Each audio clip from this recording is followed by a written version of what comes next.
Asas Kekemat mohon ampun yang di-Pertuan Agong dan Umat Islam.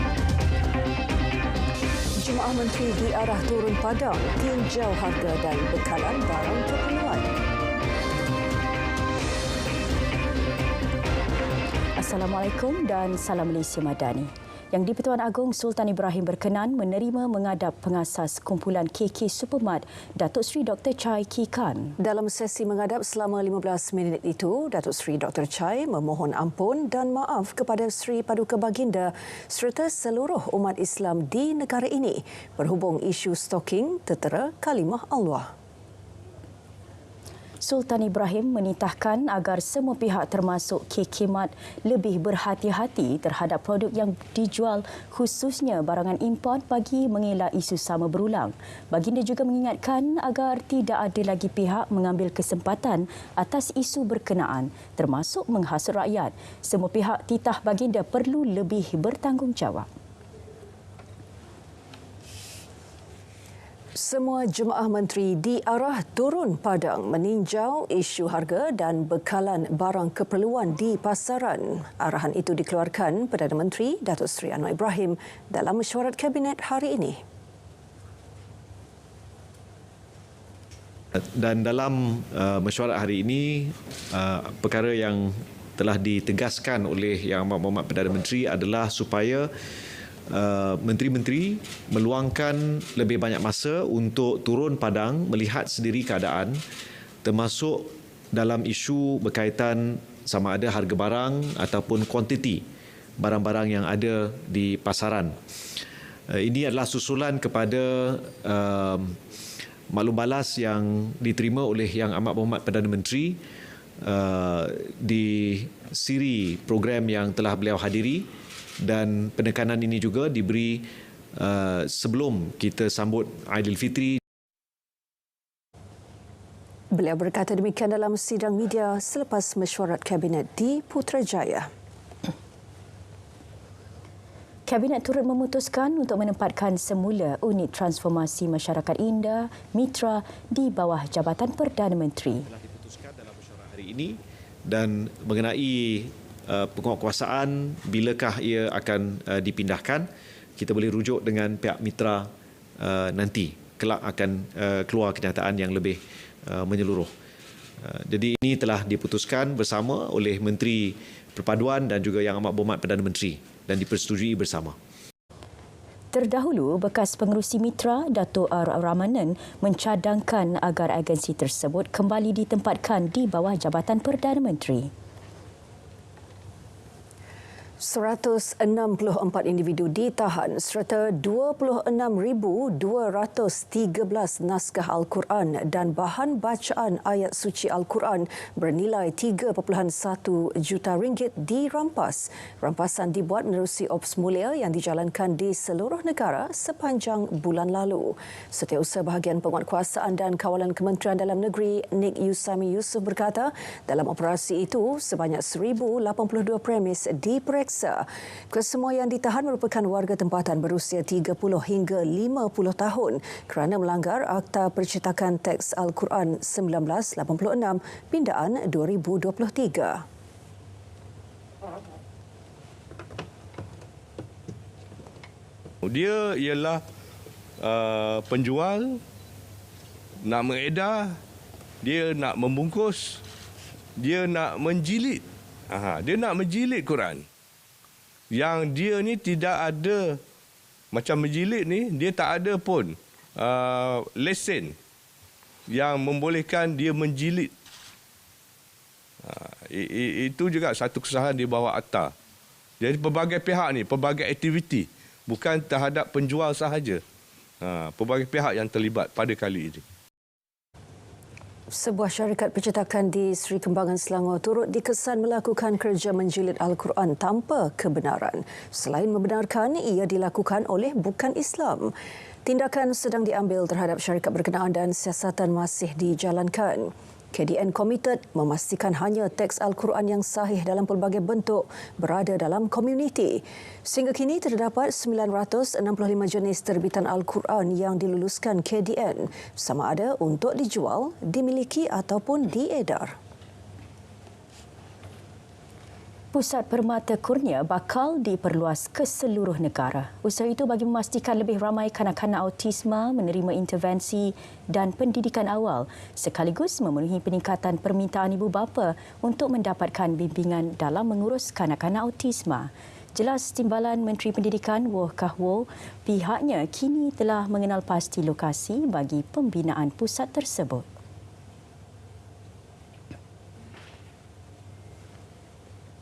KBM juga telah mengenal pasti lokasi yang strategik bagi pelaksanaan projek perluasan ini di setiap negeri seluruh negara dan pada masa yang sama mewujudkan kerjasama di antara pihak Jabatan Pendidikan Negeri, Jabatan Kesihatan dan Jabatan Kebajikan Masyarakat dari setiap negeri bagi memastikan usaha ini berjalan lancar serta mencapai objektifnya. Setakat ini, 2 pusat permata kurnia dibangunkan di Kuala Lumpur dan Putrajaya, manakala 2 buah lagi projek di Kedah dan Perlis telah diluluskan untuk pembinaan. Gempa bumi di Hualien, Taiwan. Tiada rakyat Malaysia dilaporkan terjejas dalam bencana alam itu. Perkara itu disahkan Kementerian Luar melalui Pusat Persahabatan dan Perdagangan Malaysia di Taipei. Gempa yang berlaku pada pukul 7.58 pagi tadi waktu tempatan mengakibatkan kerosakan harta benda serta gangguan bekalan elektrik. Pusat Persahabatan dan Perdagangan Malaysia di Taipei juga sedang giat menyelaras usaha dengan pihak berkuasa tempatan untuk mendapatkan maklumat lanjut. Rakyat Malaysia di kawasan terjejas dinasihat untuk berwaspada dan berhati-hati selain mengikuti perkembangan terkini serta nasihat yang telah dikeluarkan. Mereka juga boleh menghubungi pusat berkenaan sekiranya memerlukan bantuan konsular. Peruntukan SDR Fasa 2 yang meningkat 20% meringankan beban rakyat. Ia sedikit sebanyak dapat mengimbangi keperluan kos sara hidup. Berbesar hati dapat menerima duit bantuan ni, dapatlah meringankan beban sikit untuk shopping raya, untuk beli barang-barang, barang keperluan, especially dengan adanya duit ni bolehlah guna dengan sebaiknya. Alhamdulillah, terima kasih. Saya ingin mengucapkan terima kasih kepada kerajaan kerana bersudi membantu rakyat. So dengan ini beban rakyat pun dapat mengurang. So thank you so much. Bantuan Madani ni pada saya okeylah, untuk saya tak dapat, tapi untuk orang lain dia dapat, so dia boleh belanjakan apa yang diorang mahulah kan. And then bantuan ni pun memudahkan urusan mereka harian dan lagi-lagi pula nak raya, so dia bagi lagi kemudahan lah. Sebarang penambahan memang bagus, okey. Boleh bantu rakyat dan masa yang sama juga bantu ekonomi kita lah. Bila rakyat dapat belanja lebih, duit lebih, mereka akan belanja dan of course akan bantu ekonomi kita lah. Bantu perbelanjaan tu dalam negeri macam tu kan. Secara umumnya yes, baguslah.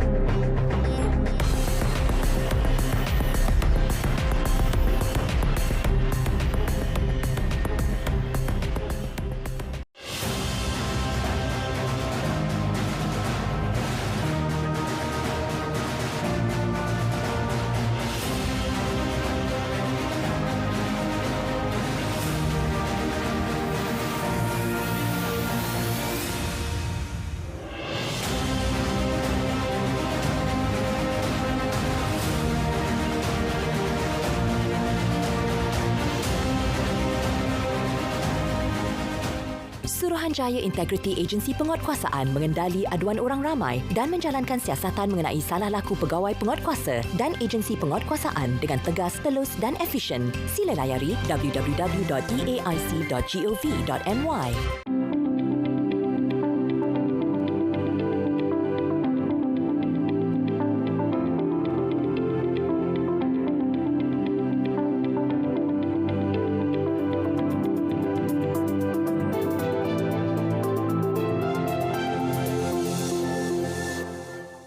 Kementerian Komunikasi akan mengadakan pertemuan dengan Meta Platforms Inc. minggu depan bagi membincangkan isu keselamatan dalam talian.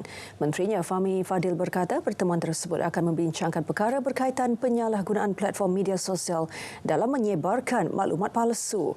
Selain menyentuh mekanisme ketat bagi menghalang kanak-kanak bawah 13 tahun membuka akaun media sosial. Tapi semua platform pada waktu ini tidak memberi penegasan melalui mekanisme yang ketat menghalang kanak-kanak daripada membuka akaun dalam platform-platform tersebut. Jadi ini salah satu perkara yang memang menjadi topik ataupun agenda dalam perbincangan yang akan diadakan nanti. Yang saya sebut tadi, oleh kerana kita mula melihat trend penyalahgunaan platform untuk menyebar maklumat palsu ataupun berita yang tidak benar secara tersusun dalam platform seperti Facebook dan juga TikTok. Bagi Facebook, saya percaya sebelum ni pernah dibangkitkan oleh Malaysia Kini. Menurut Fahmi, pertemuan dengan Meta turut membincangkan dakwaan Majlis Tilawah dan Hafazan Al-Quran tidak dianjurkan tahun ini yang disebarkan di platform media sosial. Suruhanjaya Komunikasi dan Multimedia MCMC telah diarah mengenal pasti pihak yang bersekongkol dalam sebaran palsu itu dan tindakan akan diambil.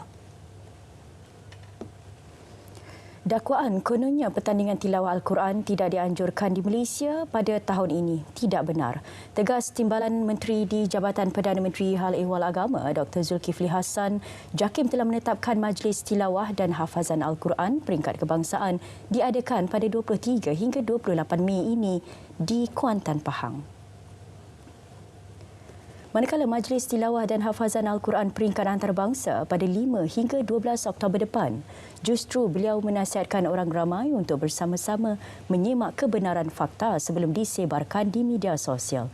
Sejak beberapa hari lalu, tular dakwaan beberapa pemilik akaun terutama di Facebook dan Twitter, kononnya Malaysia tidak lagi menganjurkan pertandingan tilawah Al-Quran dan hanya fokus kepada penganjuran konsert. 38 pusat sebaran maklumat nasional Nadi baharu akan dibangunkan di Pulau Pinang. Angka itu daripada keseluruhan 186 Nadi baharu yang bakal dibina di seluruh negara menjelang akhir tahun ini. Ini menjadikan keseluruhan 1097 Nadi di seluruh negara dan 41 Nadi di Pulau Pinang, sekaligus mencapai inisiatif Satu Dun, Satu Nadi.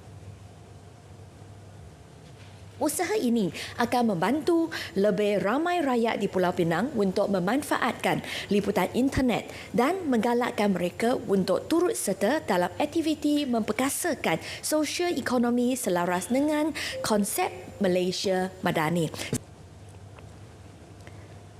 Tekun mengumumkan peruntukan tambahan sebanyak 30 juta ringgit menerusi skim pembiayaan pemerkasaan skim pembangunan usahawan masyarakat India SPUMI Goes Big. Timbalan Menteri Pembangunan Usahawan dan Koperasi Datuk Ramanan Ramakrishnan berkata skim berkenaan dijangka memanfaatkan lebih 2,000 usahawan. Tambahan dana itu menjadikan keseluruhan peruntukan untuk usahawan India berjumlah 60 juta ringgit. Terima kasih kepada sebelum ni kalau kita ambil SPUMI pinjaman dia adalah daripada 1,000 sehingga 100,000. Peminjam boleh meminjam dari 1,000 sehingga 100,000. Tetapi SPUMI Goes Big ni dia adalah pinjaman 50,000 hingga 100,000. Pada hari ini dengan kiraan bercakap selepas pelancaran skim berkenaan, SPUMI Goes Big menyediakan dana untuk pelbagai sektor, antaranya pertanian dan perusahaan asas tani, peruncitan, perkhidmatan, pembuatan dan perniagaan dalam talian. Sehingga Mac lalu, lebih 28,000 usahawan India mendapat pembiayaan di bawah SPUMI sedia ada bernilai 450.5 juta ringgit. Pengerusi Spenco Sdn Bhd Tan Sri Robert Tan Hwa Chun didakwa di Mahkamah Session Kuala Lumpur hari ini atas pertuduhan menipu Kementerian Kewangan. Ia untuk mendapatkan kontrak urus kenderaan kerajaan bernilai 3.9 bilion ringgit. Bagaimanapun, Tan Sri Robert mengaku tidak bersalah selepas pertuduhan dibacakan di hadapan Hakim Suzana Hussein. Tan Sri Robert Tan Hwa Chun didakwa menipu serta memperdayakan jawatankuasa pembuka peti tanda bagi tanda membekalkan, membaiki, menyelenggara dan menguruskan kenderaan kerajaan. Ia secara langsung mendorong Kementerian Kewangan menganugerahkan kontrak berkenaan. 7,000 asnaf fakir dan miskin menerima agihan sagu hati Hari Raya Fakir dan Miskin dari Zakat Pulau Pinang ZPP melibatkan peruntukan 5.8 juta ringgit. Pemberian sagu hati itu disalurkan melalui akaun bank masing-masing secara berperingkat bermula petang semalam. Timbalan Ketua Menteri 1, Datuk Dr. Muhammad Abdul Hamid berkata jumlah peruntukan yang diterima asnaf berdasarkan hasil kutipan zakat fitrah yang dipungut sebanyak lebih 6.8 juta ringgit. Sekarang ini kita serah kepada sekolah SABK, Sekolah Agama Bantuan Kerajaan. Majlis penyampaian sumbangan Aidilfitri kepada fakir dan miskin melalui masjid-masjid di seluruh negeri Pulau Pinang, melalui peruntukan zakat di bawah Majlis Agama Islam Negeri Pulau Pinang melalui zakat Pulau Pinang kepada fakir dengan sebulan dengan jumlah sagu hati RM700 dan kepada miskin RM600 dengan jumlah peruntukan 5.8 juta, lebih kurang begitulah. Sumbangan sagu hati itu diadakan secara tahunan merupakan satu inisiatif agihan zakat yang dilaksana ZPP bagi meringankan beban penerima dalam kalangan asnaf di Pulau Pinang untuk menyambut bulan Ramadan dan Syawal. Beliau sebelum itu menyampaikan sumbangan kepada 20 wakil asnaf Majlis Penyerahan Sagu Hati Hari Raya Fakir Miskin ZPP di Masjid Al-Huda, Sungai Ara. Bagi mengimarahkan bulan Ramadan, Kaki Tangan Berita Ehwal Semasa BES RTM mengadakan program Majlis Khatam Al-Quran 2024. Timbalan Pengarah BES Mat Syahri Saripan berkata, program yang diadakan selama 4 tahun berturut-turut itu bertujuan mengeratkan silaturahim antara kaki tangan. Saya mengharapkan program seperti ini dapat diteruskan pada tahun akan datang dan diteruskan oleh mereka yang akan datang lah. Maksud saya, siapa pun yang berada di BES ni, mereka boleh jadikan ini sebagai aktiviti tahunan. Dan kalau boleh, bukan setakat di bulan Ramadan, terus boleh buat pada bila-bila masa pun. Majlis Khatam Al-Quran yang berlangsung di Wisma Berita RTM itu dimulakan dengan bacaan surah Ad-Duha, dipimpin oleh Imam Masjid Muhammadi Ingkasapuri Firdaus Muhammad.